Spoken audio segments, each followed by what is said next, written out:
Hello and welcome to Politics War Room with James Carville, and I'm Al Hunt. This week, our guest is the junior senator from the state of Michigan, Elissa Slotkin. Now remember, we love taking your questions, so write into politicswarroom@gmail.com or send a tweet to @Politicon for next week's show. Now we're going to get to as many as we can, but don't forget to tell us where you're from. In other exciting news, James Carville and Matt Tarnower are taking Winning is Everything Stupid on the road. Join James for an exclusive meet and greet screening on the new documentary and an intimate Q&A session, including a signed copy of his book. The first stop, February 19th, Athens, Georgia, the University of Georgia. Visit meetcarvilleathens.eventbrite.com. That's meetcarvilleathens.eventbrite.com to sign up, stupid. You can also get text updates about what's next for Politicon and Politics War Room by signing up at Politicon.com. Now tell your friends about us and remind them to subscribe on Apple Podcasts, Spotify, or wherever you get your podcast. Now please check out the links to our sponsors, Zbiotics, Beam, and Miracle Made in our show notes. We thank you for supporting these sponsors. It really helps make this podcast happen. James, our guest, is the new senator from the state of Michigan. Senator Slotkin, we've been talking about you behind your back, so I think it's better if we say it to your face, which is that we think you're a rising superstar in the United States Senate. You won an election where in a state that Kamala Harris lost. You did well. You know a lot of stuff. You've worked the CIA, the Defense Department, and boy, in those confirmation hearings, you've been tough. So if we can say it behind your back, we might as well say it to your face. That's very nice. That's very nice. I appreciate that. You warned that Defense Secretary Hegseth may be more loyal to Trump than the Constitution. Let's take it further. From what you have seen the past few weeks, do you think Donald Trump is committed to the Constitution or the rule of law? You know, I don't know if it's because of the Supreme Court ruling, in the last couple of years.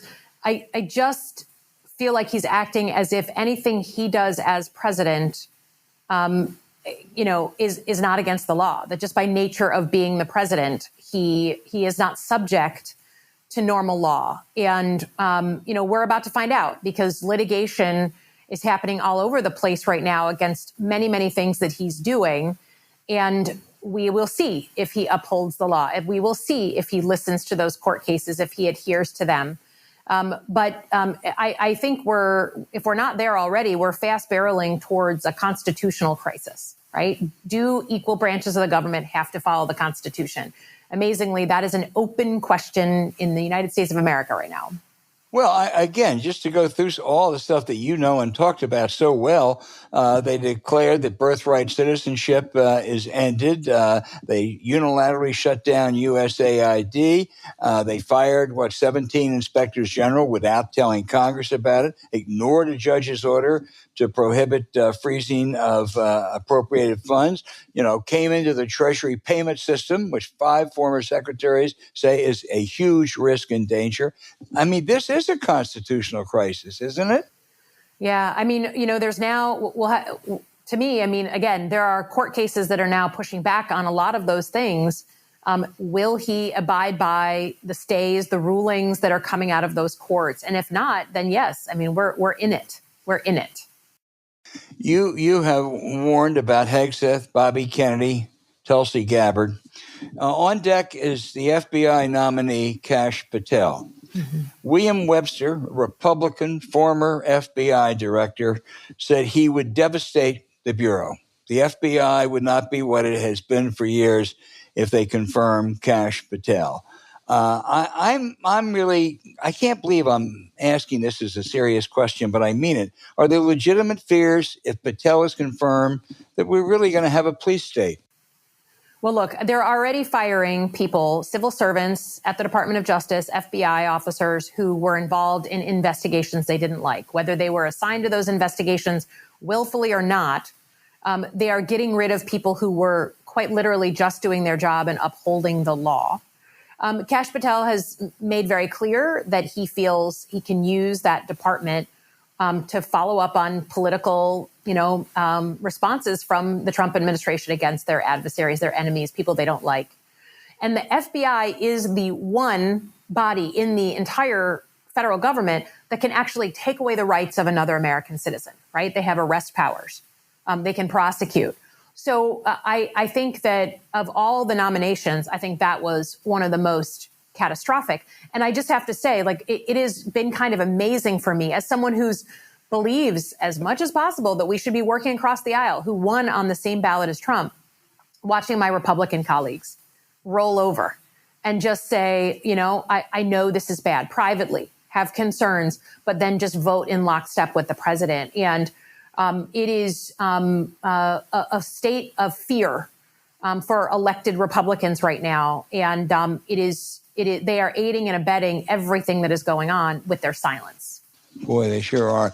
You were a CIA agent in the Middle East, and you have said that Trump's proposal to take over to build beachfront condos in Gaza is ridiculous and absurd.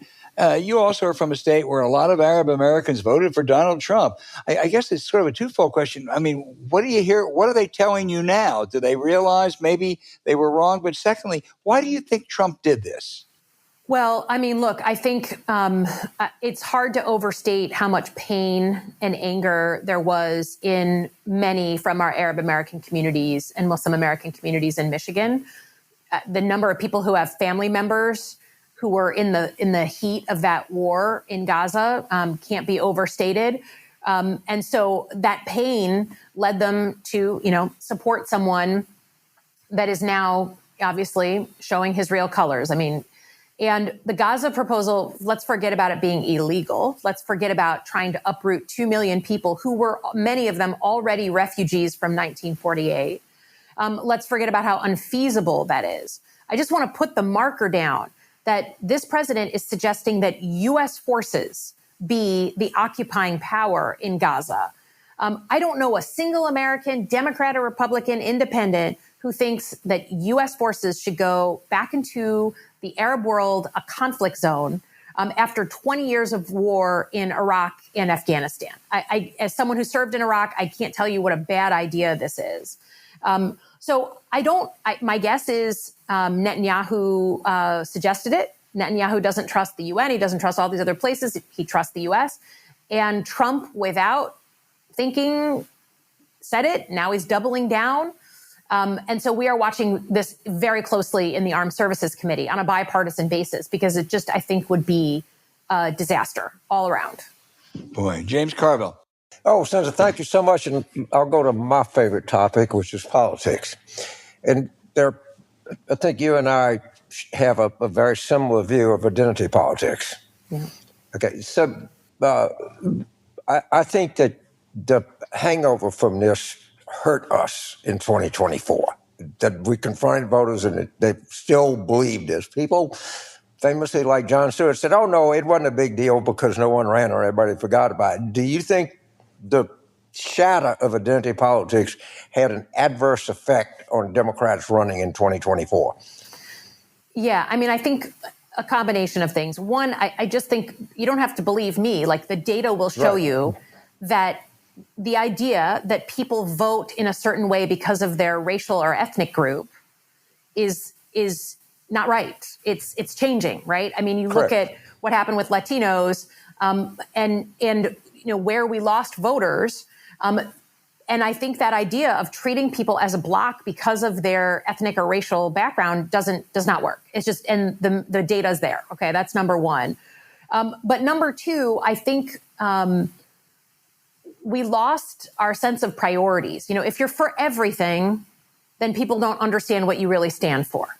And I think in a place like Michigan, where people were so focused on their pocketbooks, right? They were so focused on the economy that, yes, we talked about the economy, but we also talked about 12 other things, and it got lost. And, to me, you have to be ruthless in how you prioritize, and it has to be aligned with what the majority, not Twitter, not online, but what the majority of people, of citizens, are worried about. And I think people have so live in their echo chambers that there was a sense that all these other issues, which are important, right? I'm a Democrat for a reason. They are important. They just weren't number 1, 2, or 3 for the majority, at least, of voters in Michigan. And we lost sight of that, and that's on us. Right. And I think one of the really remarkably successful Democratic parties in the country is in Michigan, because we just don't have a lot of Democrats. We have a lot of women, a lot of female Democrats. I mean, an inordinate amount. And I think that's a testament to the good judgment of Democratic voters. I just want to make a disappointing observation. I think these people, the most racist thing that I hear is when people say communities of color or people of color, because that assumes that everybody that is not white is the same, which is that, like, it's I think it's racist to say, well, Filipinos are the same as Hondurans, are the same as Nigerians, are the same as Indonesians is absurd. And they just keep using this language, and I think they're too naive to know how stupid it is. That's my own view. Yeah, I mean, I think, again, the data will show you that it's just not accurate, right? I mean, you look at where some of our Muslim American communities voted, where some of our South Asian American families voted. I mean, it doesn't work, at least in a state like Michigan. It's like a giant mixing bowl on political preferences. And if you think that you understand a community because of their country of origin, you haven't run in a swing state. I'll tell you that. Well, okay, so I know you're not, if you are, please let us know, but I suspect that you're watching the events unfold in Michigan, particularly for Senator Peters' seat that's coming open. How many serious Democrats do you think are going to be vying for that? I'm really not at this point in your career, at this point in the cycle. I'm just looking for an analytical assessment of what's going on here. Yeah, I mean, look, Senator Peters, I was smiling and happy for him through gritted teeth when he decided that he didn't want to run again. He's been my mentor, and someone who's helped me learn the Senate in these first 35 days. The good thing is Michigan has a bench. I mean, since 2018 or really 2016, we have built a strong bench. There's a lot of people. That means good, healthy, old-fashioned American competition for in primaries and in for competitive seats. So I'm talking to everybody. I think I've talked to 8 or 9 serious folks at this point. Everyone's talking to each other. It's definitely, and we also, for the first time in 110 years, have an open governor seat and an open Senate seat. So it's like big churn. Right. So we will get to a more whittled down list of people. But the good news is we have a bench, and you couldn't say that in the same way 10 years ago. We do, and we do. But am I right or wrong? I think the Senate nominating process is going to be a little involved in the gubernatorial. I'm not saying that not different people not going to run for the nomination, but doesn't it feel like at a distance, more Democrats will be contesting a Senate seat? Or is that not necessarily true? I mean, right now we have a number of Democrats already in for the governor's race. We have our mayor of Detroit running as an independent, which is change the dynamics on the ground. And we will have, I'm sure, multiple people running for the Senate seat. So I think it's going to be, competitive primaries in both big races, for sure. So let me turn it right there. I just want to get a clarification. So the mayor of Detroit runs as an independent. Mm-hmm. He's on the general election ballot. So we have the so-and-so the Democrat, so-and-so the Republican, and the mayor of Detroit, the independent. How can that help? I mean, just from an observation, that's pretty troubling to me. Well, look, I mean, the Mayor Duggan is someone who you can never count out. He's done amazing things in Detroit, right. But there's no doubt about it. It's like I said, it's throwing the math into interesting new places. So we're going to have to watch. We still have almost 2 years before the election, so many things can happen before that. I often you and I, we agree that this could end in not a particularly helpful way. Albert, go ahead. Senator, you're also on the Homeland Security Committee. Kristi Noem, the new secretary, suggested getting rid of FEMA. What do you think?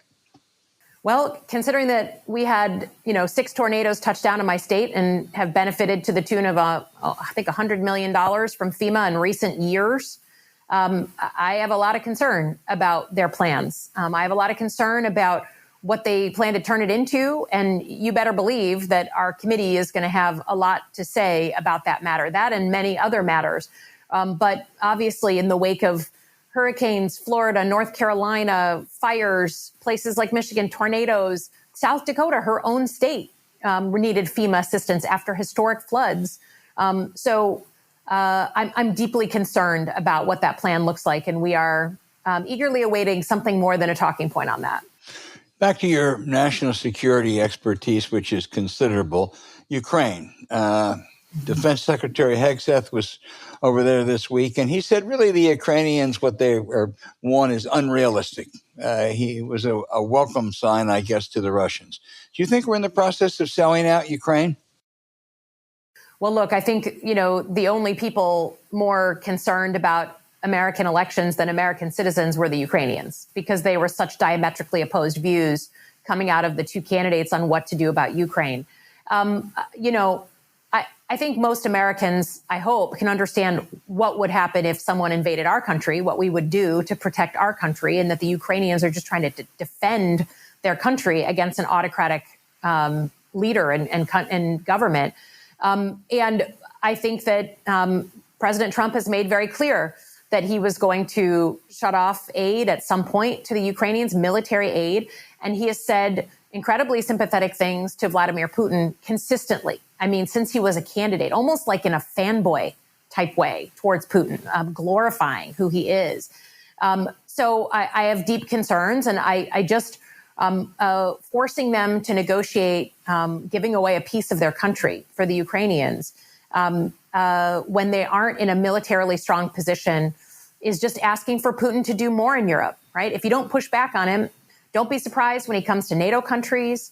And don't be surprised when the Chinese, who are taking notes on everything that's happening right now in Ukraine, they say, well, look, American will is just not strong. So if we go into a neighbor, they won't really do anything. It'll be temporary, won't be a big deal. So I have deep concerns, not just about Ukraine and the poor Ukrainians, but what it means for Europe and what it means for overall sort of the threat to American, like not just American, just democracy. And when you talk about the Chinese, you're talking about Taiwan.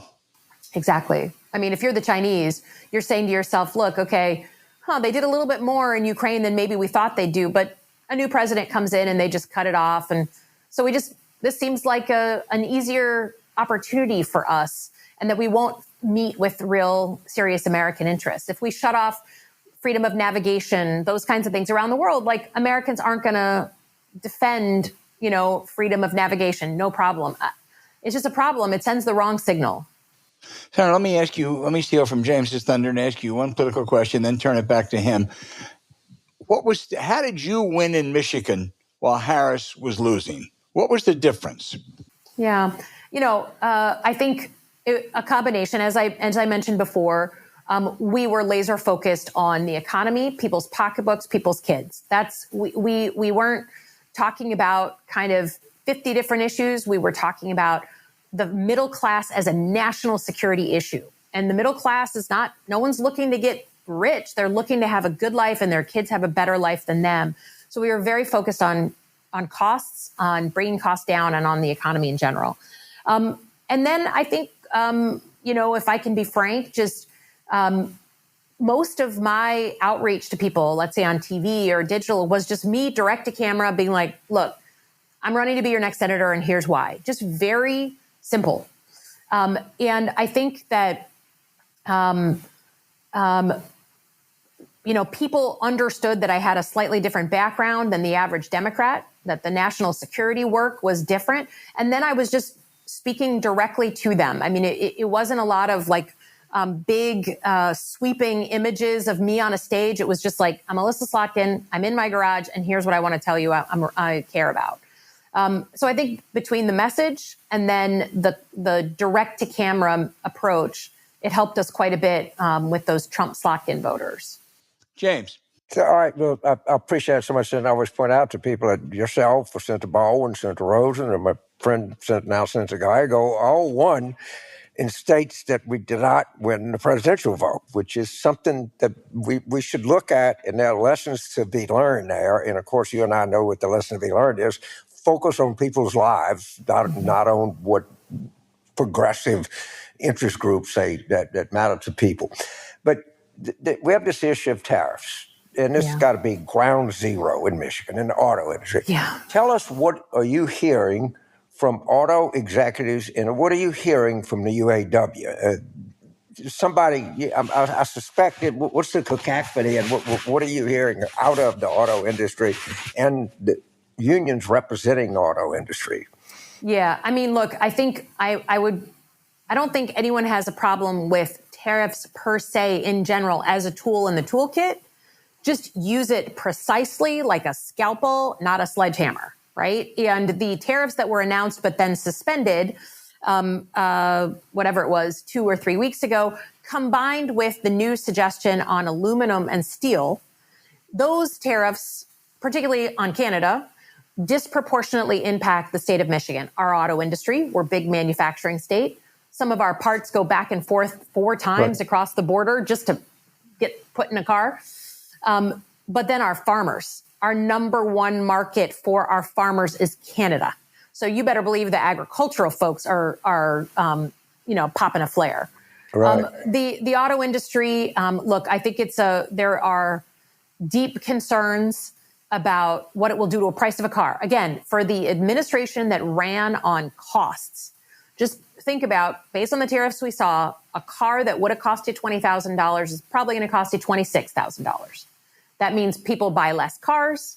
That means our jobs start being at risk. Like, you can see the cascade here, right? Right. And so from the industry on down, I think that there are concerns. There are plenty, including in labor, who say, look, tariffs in general, like, we have to do something, China. And I hear that. Canada is different than China, right? For a million reasons. So the blunt stick approach is going to raise prices. And for some of my farmers, could put them straight up out of business.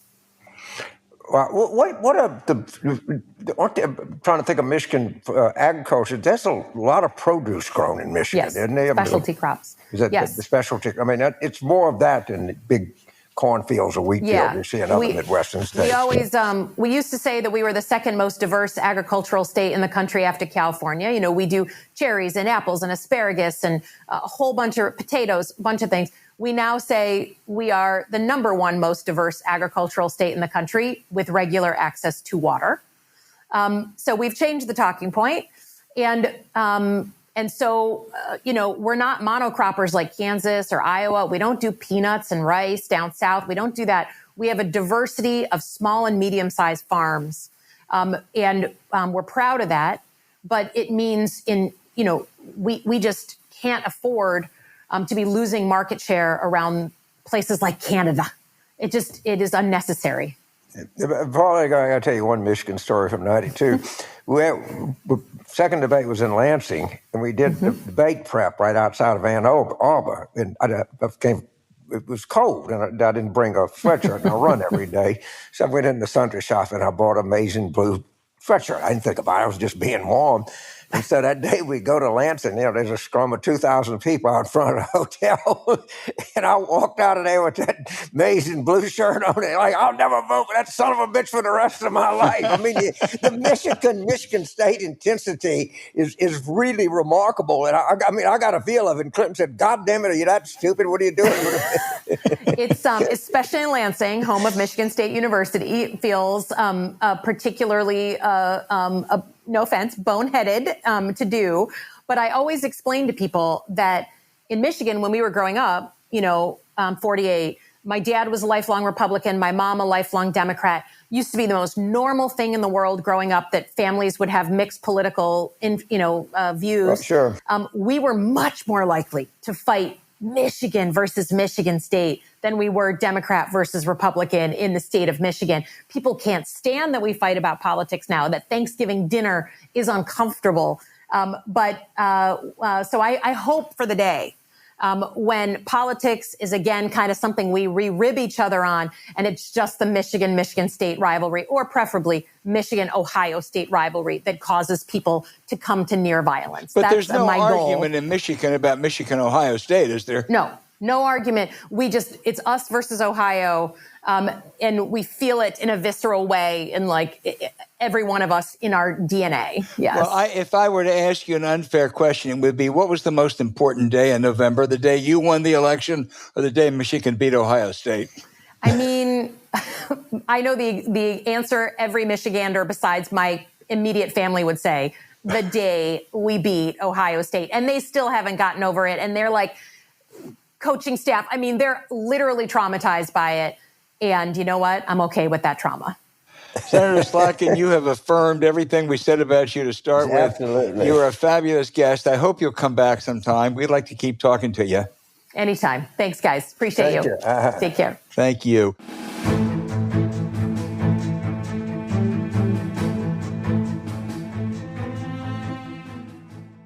Stay on your game with Zbiotics. Well, let's try this. Suppose you're like me and you have New Year's Eve, then you have the Super Bowl, then you have Mardi Gras, then you have French Quarter Fest, then you have Jazz Fest, okay?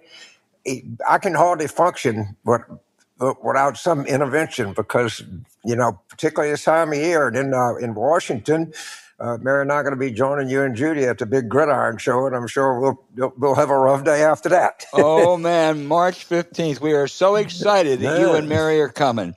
But, it's not only that night. Let's face it, after a night with drinks, we usually aren't bouncing back the next day the way we used to when we were younger, James. No. So do you want a great night or a great next day or both? Luckily, with pre-alcohol, you don't have to compromise.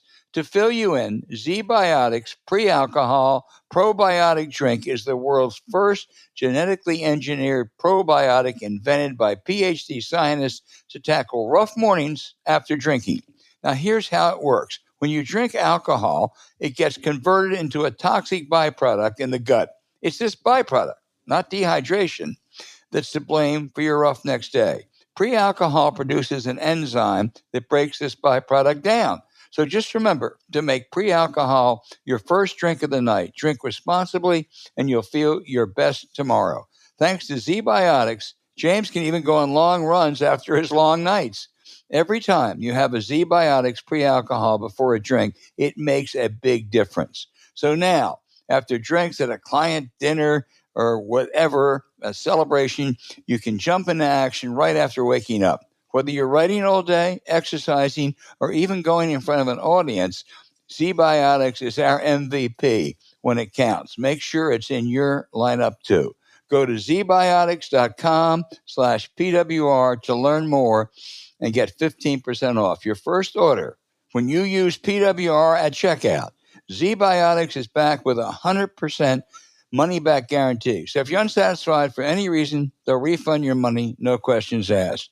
Remember, head to zbiotics.com/PWR and use the code PWR at checkout for 15% off. The link also is in our show notes.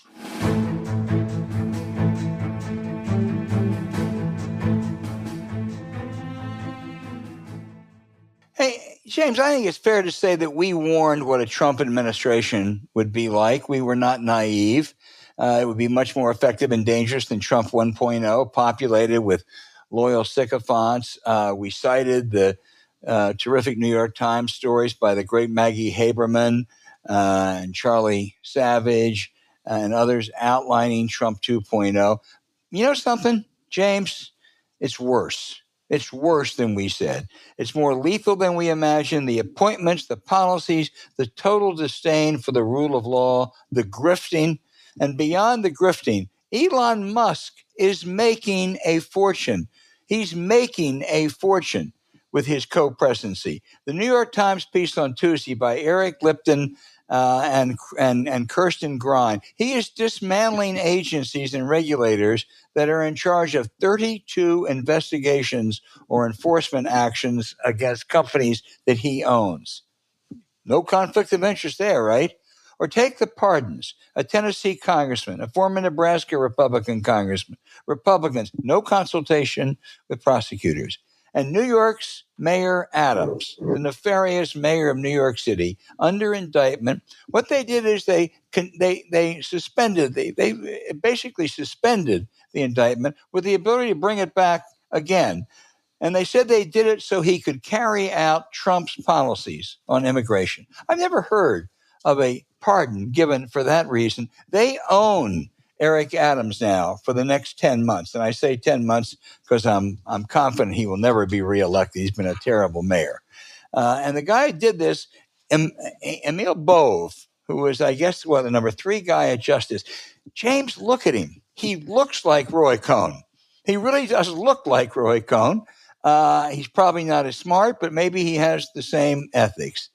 So far, the courts are a bulwark. But what happens when he tells the court to go put it where the sun don't shine? I don't know. Will congressional Republicans finally stand up? I doubt it. They are determined to intimidate, and they do it in such a sleazy way. This week, Elon Musk tweeted out a Laura Loomer post with a picture and address of the daughter of one of the judges who issued a restraining order against one of Trump's illegal orders. In other words, namely, here's the daughter. Go give her a hard time. Steve Bannon said, flood the zone with all kinds of shit, and the press is incapable of keeping up. Maybe he's right. Yeah. First of all, don't forget Rod Blagojevich. Trump is a criminal. Criminals like to be around other criminals. And a mob boss. Yeah.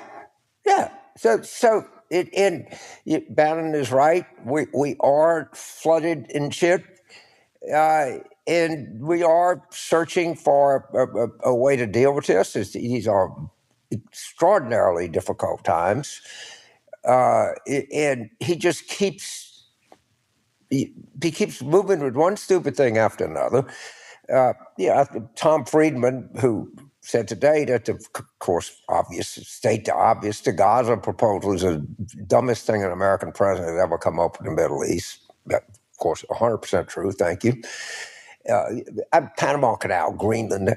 My favorite is the country of my great-grandfather's birth, and I've been to the house he grew up in, Copenhagen. It's now saying they're going to buy California. And I'm telling the Danes, I'll chip in. James, wait a minute. How about giving them, I don't know, Idaho? Some other place. The point is, we have these conversations. We talk to people on the phone. We go to cocktail parties and dinners, and we have things. When you sit back and see, when you take it one by one, it's so much crazier than you can imagine that we're having this discussion. And one of the dangers that we have is we just become it just becomes elevator music or something. Yeah. And I don't know how you accentuate. Do you oppose one thing? Do you oppose all 5? Is it a personnel issue? Is it a policy issue? Maybe some of our I'm struggling here a little bit, so maybe some of our really smart viewers can help us untangle a little bit. But it's really tangled now because no one knows where to land. It's all too incomprehensible. Yeah, it is, and I think what Bannon said was that the press can never keep up, and I think some of the press, the New York Times, some of even the downsized Washington Post and the Wall Street Journal broke that terrific story about the Musk aid. But I think there needs to be more effort. The Bulwark does great work on that too. I really do believe that there needs to be more oppositional institutions set up. The lawyers are doing okay, but there's so many things. Let me give you an example. We focus on the top tier and how bad Patel and Bobby Kennedy and Hegseth and Gabbard are. But where do you see the second, third, and fourth? I mean, just a couple examples. The spokesman at the Defense Department is going to be Sean Parnell. He was a Pennsylvania congressional and Senate candidate who had to drop out because in a custody battle, the judge said his wife was right. He had assaulted her and gave custody of their children to her. I mean, that's now the top spokesman at the Pentagon. I guess he'll probably bond well with Hegseth. And Darren Beatty is the Undersecretary for Public Diplomacy. He was fired from the first administration for associating with white nationalists. That's a calling card now. Joe Kent has been named the head of the National Terrorism Center. He also was an unsuccessful candidate who associated with white nationalists and said January 6th prisoners were political prisoners, and that he called for defunding the FBI. It's the head of the Terrorism Center. And finally, Marco, what's his name? Alex or whatever it is, Musk trooper, was initially fired for bragging he was a racist before it was cool. I was cool before it was cool to call someone a racist. Then he was reinstated, and Musk criticized the Wall Street Journal reporter who broke the story. You know, James, they're going to be a lot more like this, a lot more like this. Just remember, Trump had dinner at Mar-a-Lago with Nick Fuentes and Yee. Okay? There's nothing. It's like we say, well, you're right to point out the Deputy Secretary for Public Affairs or the this or that, that the tentacles just go right down. The tentacles start at the top. When the former president of the United States and current president of the United States invites Nick Fuentes to dinner, is there anything that you can say? And I don't know, he maybe a talented musician. I don't think anybody would say he's a model of sanity in the United States. Again, we're getting overwhelmed. And things that we thought that would kill a political career, that would be poisonous for whatever reason, this guy keeps trucking along. And that's why I think there have to be opposition organizations that step up. I mean, not Democratic Party organizations, but more bulwarks, more groups like this, because there is so much stuff going on. I will say that I think it's possible that they may have peaked in February. The polling numbers, everyone talked about the CBS poll with 53%, and how good that was. Most of the others, Marquette, The Economist, Pew, all having 47 or 48. That's not terrific for a new president. And I think that some of his executive actions are not only being stifled in the courts, but are probably unpopular with some of the public. And in the next week or two, James, the budget and tax issues are going to be joined. And there are lots of vulnerabilities. Just look at the congressional Republicans. The House Republican leadership and the Senate Republican leadership and the Conservative Freedom Caucus in the House all have different approaches on the budget and reconciliation. And they're going to be very hard to reconcile them. And when they do, they're going to end up giving a lot of tax cuts to the rich. They're going to try to have a fig leaf or two, which hides it. And they're going to cut a lot of stuff for working class people, Medicaid, and they're going after the lower drug prices. So I think that the first month is the easiest for him. I think it's going to become much harder now.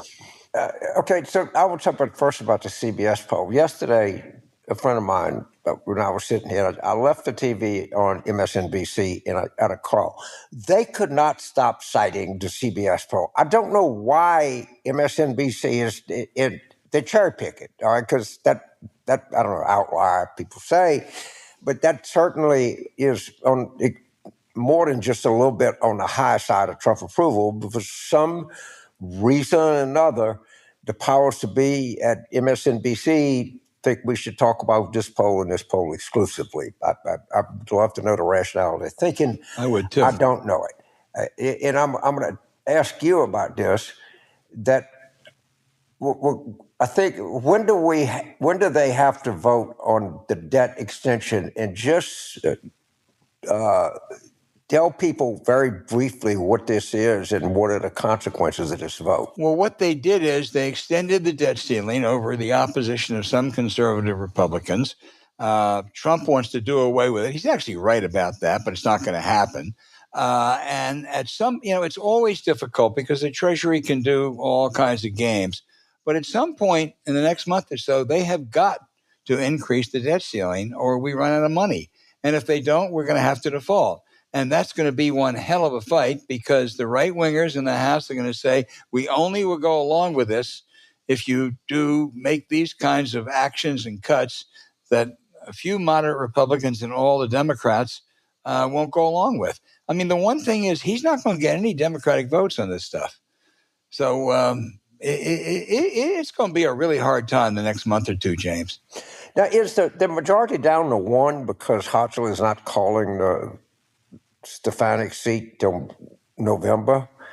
Yeah, that's uncertain when she'll have that. You know, there's talk about that. But right now, when they will elect currently it is what, 218 to 215, I believe. And when what's her name, Stefanik resigns, if she does go to the UN, it's 217. But Florida's going to elect two Republicans probably in April. So that'll take us to 219 to 215. But that means they can only lose one vote until that New York seat is filled.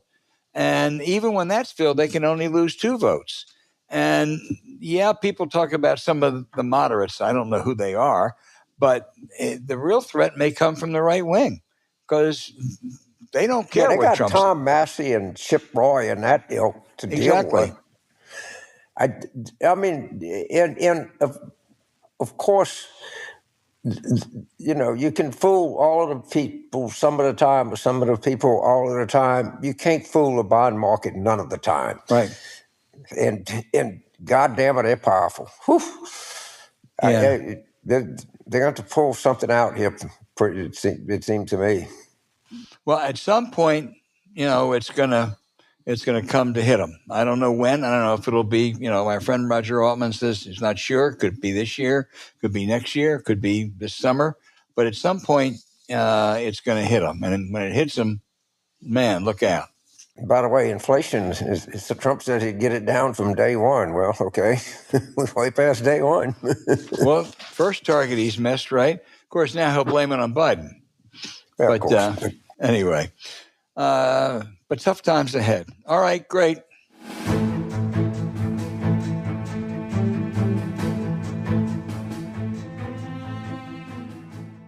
Get the rest you deserve with Beam Dream. Ooh, man, I tell you something, a good night's sleep like I had last night is everything in the world. And the Beam Dream helps you sleep, but just as important, it actually tastes good. It actually tastes good. This is a great product.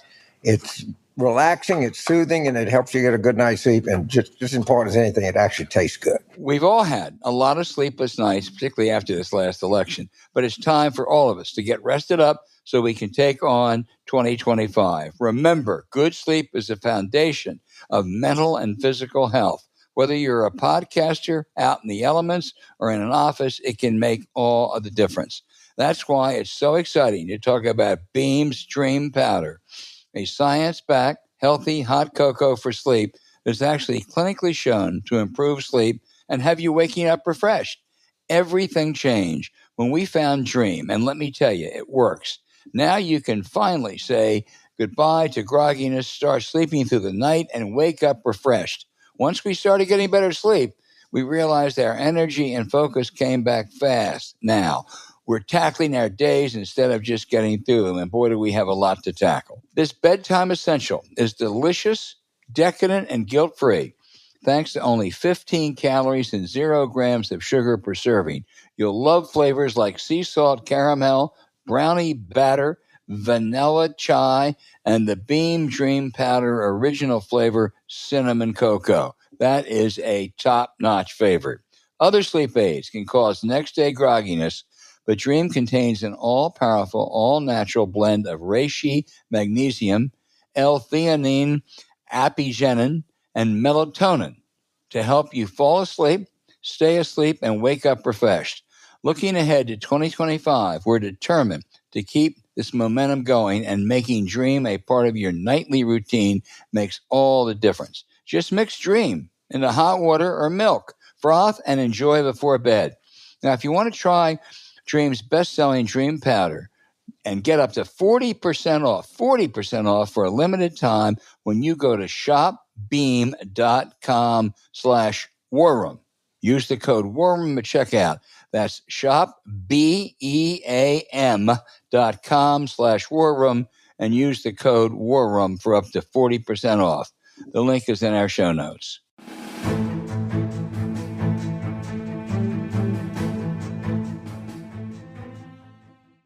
Hey, now for my outrage of the week. It's not going to be an outrage because there's so much to be outrageous about, and we're talking about throughout the show, and we'll be back next week with one. And I want to say I have mixed views about cable news these days, despite having spent years on a program that I love. The finest journalist anchoring a cable show, Andrea Mitchell, is stepping down after 17 years as an MSNBC anchor. Andrea is a reporter's reporter, more into shoe leather than opinions. She has an incredible array of sources. She is always reliable. There is no one better. Fortunately, she will focus now on in-depth diplomatic and domestic reporting for NBC News. There never has been a time that we more needed great journalism. In challenging times as citizens, we are incredibly fortunate to have Andrea Mitchell, reporter extraordinaire. Well, we disagree with things, not all the time, but sometimes for sure on the show, sometimes this is something that we do not disagree on. Andrea is a totally competent, totally thorough, totally talented news person. And, she's got a career ahead of us. And thank God she's going to be using that talent and all the multiple sources and contacts she has to do some more in-depth reporting. So we're lucky to still have her around. For me, we're celebrating people that are retiring because, this is the next to the last thing you do. After you retire, the next thing you do is you go to funerals, unfortunately. But we both know that state parties can matter. There's some are better than others. Some are more important. Some do a better job. No state party stands superior to the Virginia State Party. And Susan Schwecker, my dear friend, is stepping down after 10 years at the helm of the Virginia State Party. And she's leaving that party in really good shape. And in my opinion, almost a gut cinch to win the governor's race in November of this year. And it's a very important race. It's very important that we pay very close attention to this because this is the first time that voters are going to be able to weigh in on what is happening here. And I've talked to Susan, and let's say they are getting a lot of volunteer requests from federal employees, and we'll just leave it at that. But congratulations, Susan, on a remarkable string of successes. But just as importantly, you leave us with a big lead in first place in the governor's race. Boy, James, I totally agree. Susan Schwecker, Virginia, Ben Wickler of Wisconsin is kind of like Caitlin Clark and LeBron James. They are the most valuable. They are fabulous. They have done a great job, and they both are in challenging states. Virginia's gotten more Democratic in large part to people like Susan. But, boy, they are the best. Right.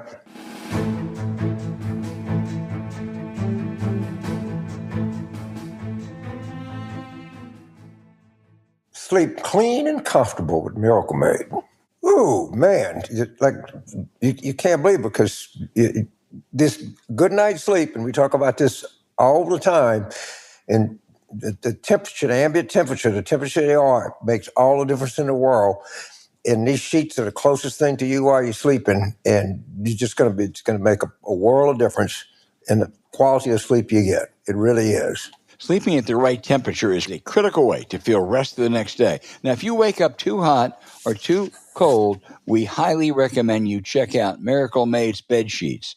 Miracle Made sheets are inspired by NASA and use silver-infused thermoregulating fabrics, so you can sleep at the perfect temperature all night, no matter how high the heater is set. Plus, the silver lining prevents 99.7% of bacterial growth, which means Miracle Sheets require 3 times less laundry because they stay clean and fresh 3 times longer. Your bed will feel freshly made every night. Stop sleeping on bacteria that can clog your pores and cause breakouts and even acne. Sleep clean with Miracle instead. Trust us, no more gross odors. Life is going to be a whole lot better for your household. The NASA-inspired, temperature-regulating, silver-infused fabrics truly give you maximum comfort in any weather.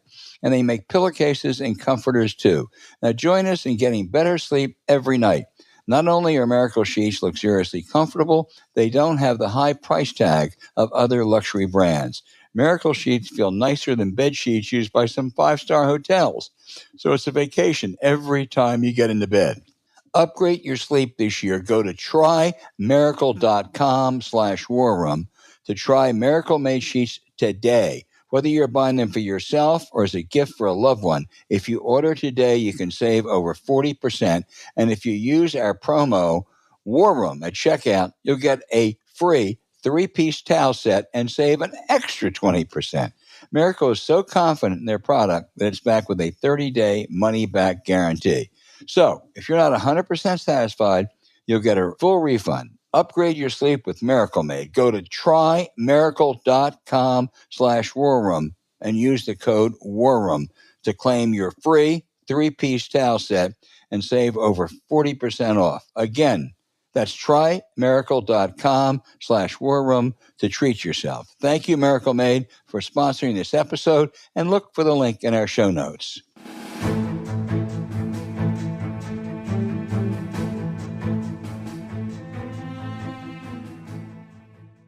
Now for our listener questions.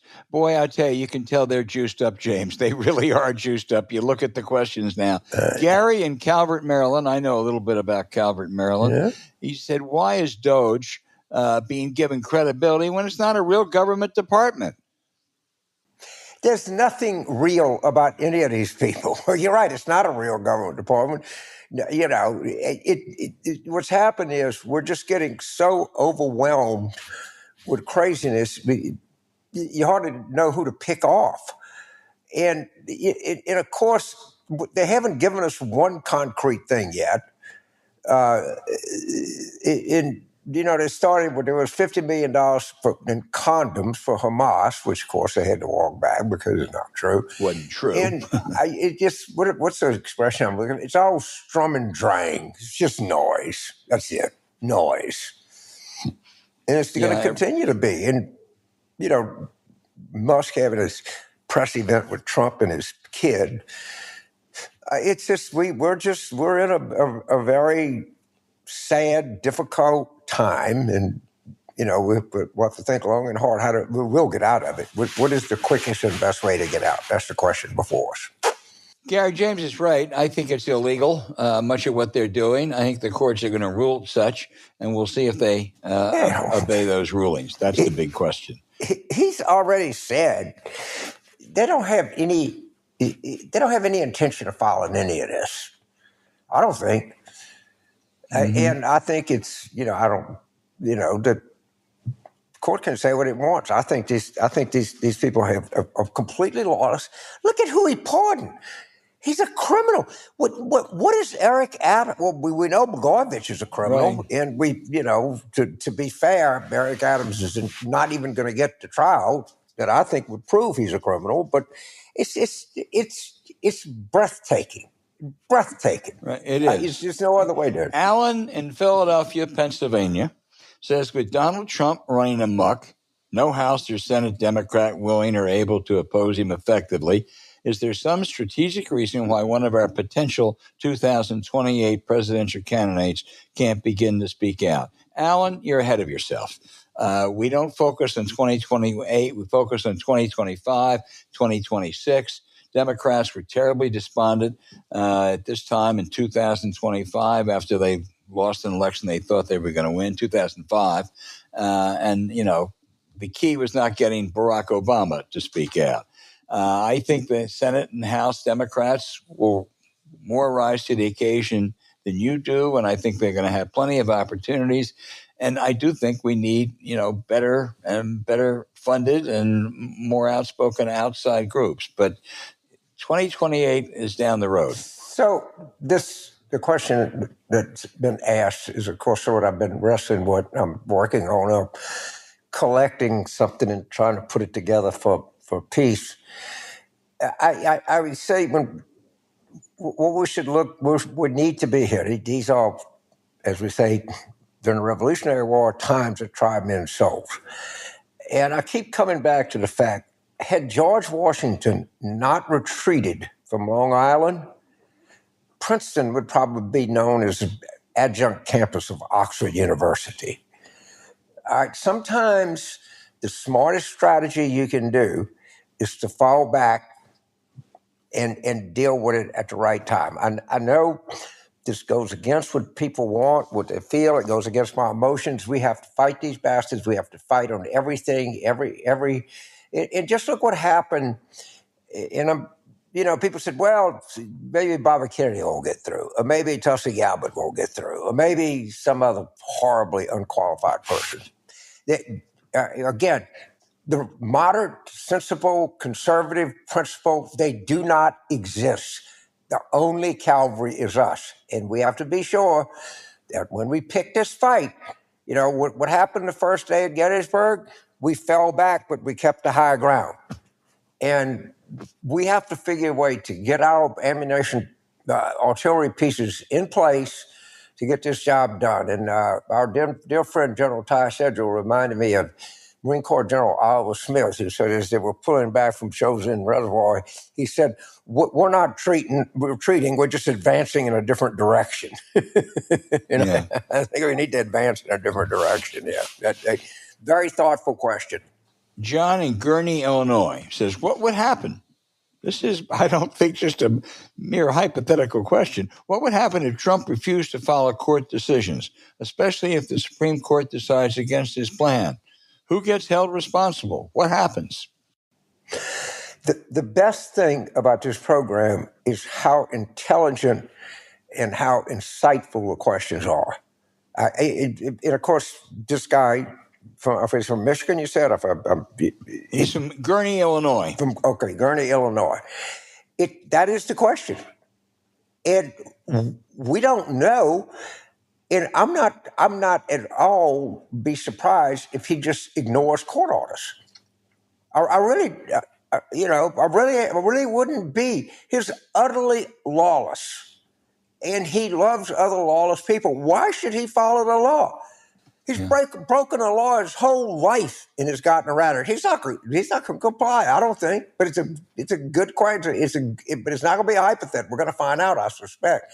Or what will happen is the Supreme Court will just go along. They'll be, just like Lisa Murkowski and Susan Collins. They'll talk a game and then they won't play the game. This is hard. This is distressing. Murkowski's been better than Collins, but I think you're right. And I think that the question is, if he doesn't disobey court orders, are the court willing to impose tough sanctions, fines, penalties, other things? They don't care. I think that's an open. Go enforce it. What are you going to do? I got the army. I'm not being a jerk here. I just don't have any. I have no institutional faith anymore. By the way, just as an historical fact, it's often said that Andrew Jackson said about Chief Justice John Marshall, he has rendered his decision, now let's see him enforce him. Actually, Jackson never said that. It's a good apocryphal story, but I would not, I think Trump is more likely to say and do something like that. Jackson is a very controversial person in history, and there were certainly, to be mild, some things about Jackson's career that were not admirable, were horrible. But Eileen is pro-Jackson for one reason. He wanted to goddamn hang John C. Calhoun. And anybody that wanted to hang John C. Calhoun can't be all that bad. Madeline, next door to South Carolina, she's in Greenville, North Carolina. Right. She said, with all the Trump executive orders coming, are there legal strategies to defend against these? And is this being done? Yes, it is. There really are. I mean, the legal community has really risen to the order. I think there are all kinds of suits going on. Lawyers are being dispatched everywhere. And the son of our great dear friend, Walter Dellinger, Hampton Dellinger, who is a Justice Department official appointed for a 5-year term to run special counsels, not the investigative part, but to look at the ethical questions. They try to fire him, and he's challenging it. He's got a great lawyer. He's a great lawyer. So I'm really, I think the legal counters are in good shape. I think other things are more worrisome. But the top lawyers in America, our friend Seth Waxman being one of them. But 3 cheers for Hampton Dellinger. I thought some of these people who were fired illegally from their jobs and then just said, okay, I'll go away and won't create trouble. That was a mistake. Hampton is challenging it, and he'll win, I think, James. I don't share your optimism. I share your admiration for people like Hampton Dellinger, certainly for Seth Waxman. Good lawyers in front of bad judges don't make a shit. I don't think like they read the law. I don't think they read the briefs, okay? I think that they just are, for the most part, I mean, for God's sakes, I'm not saying every judge is the same, but 95% of these Republican judges, and look at them, the Cavalry is not coming. A good lawyer faces a bad lawyer in front of a bad judge, the bad lawyer is going to win. Well, you may be right, James, but, there have been a Reagan-appointed judge, a Trump-appointed judge who have ruled against the administration. And don't forget, in 2020, the key decisions in Pennsylvania and elsewhere were made by Trump-appointed judges. There certainly are. I mean, I wouldn't want to go to Texas, anywhere, and bring a case. Somewhere the Supreme Court does something. I hope I'm wrong. Look. Yeah. I just don't.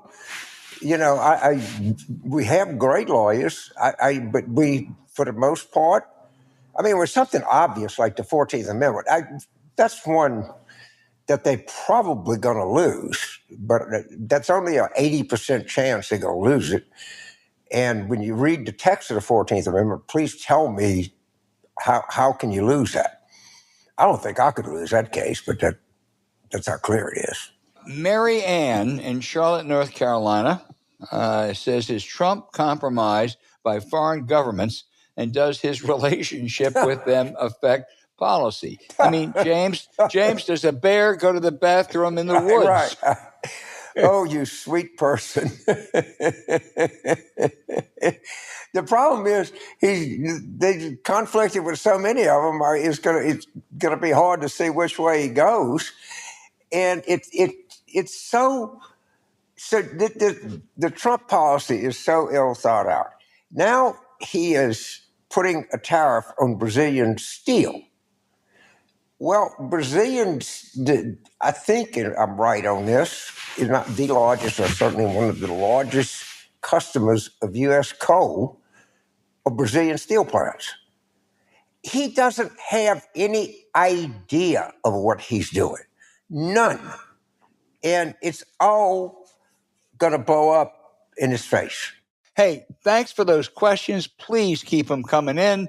We love your questions. We didn't get to them this week. Send them again, and we'll try next week. They are so good.